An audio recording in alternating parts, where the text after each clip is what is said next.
അമ്മായിമ്മയ്ക്കൊരു പർദ്ദ തന്നെയാലോ. ജീവിതത്തിൽ ആദ്യമായിട്ട് ഞാൻ ഒരു പർദ്ദ ഉണ്ടാക്കാൻ പോവുകയാണ് കേട്ടോ. എല്ലാവർക്കും ഈദ് മുബാറക്ക്. അങ്ങനെ നമ്മൾ പർദ്ദയുടെ മെറ്റീരിയലിന് വേണ്ടിയിട്ടുള്ള പരുതലിലാണ്. അവസാനം ഇതേപോലെ കുറേ ഫാബ്രിക് എടുത്ത് വെച്ചിട്ടുണ്ട്. പർദ്ദയുടെ ഫാബ്രിക് ഡിഫറെൻ്റ് ആണ്. പിന്നെ ഒരു സത്യം എനിക്ക് മനസ്സിലായി, എനിക്ക് ജോർജറ്റ് അതിൻ്റെ കൂടെ മിക്സ് ചെയ്യണമായിരുന്നു. അപ്പോൾ അതിന് സെയിം കളർ കിട്ടുന്ന ജോർജറ്റ് മെറൂണേ ഉണ്ടായിരുന്നുള്ളത് കൊണ്ടും ഞാൻ മെറൂൺ അങ്ങ് ചൂസ് ചെയ്തു. അത് കഴിഞ്ഞിട്ട് ഇതേപോലെ ബോർഡേഴ്സ് എടുത്തു. ബ്ലാക്ക് ബോർഡറാണ് ഞാൻ അതിന് ചൂസ് ചെയ്തത് കേട്ടോ.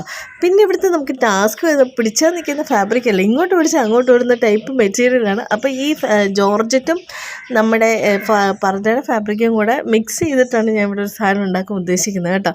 അപ്പോൾ ഇതേപോലെ നമുക്ക് കുറച്ച് ടാസ്ക് ആയിരുന്നു, പിടിച്ചാൽ നിൽക്കത്തില്ല. പിന്നെ നമ്മുടെ ഈ ലേസ് ആ മെറൂണിനകത്ത് വരുമ്പോഴത്തേക്കും നല്ലൊരു ഭംഗിയാണ് കേട്ടോ. അപ്പോൾ ഈ ലേസ് ഞാൻ ആ പർദ്ദയിലും അതേപോലെ തന്നെ പർദ്ദയുടെ ഷോളിലും അറ്റാച്ച് ചെയ്യുന്നുണ്ട്.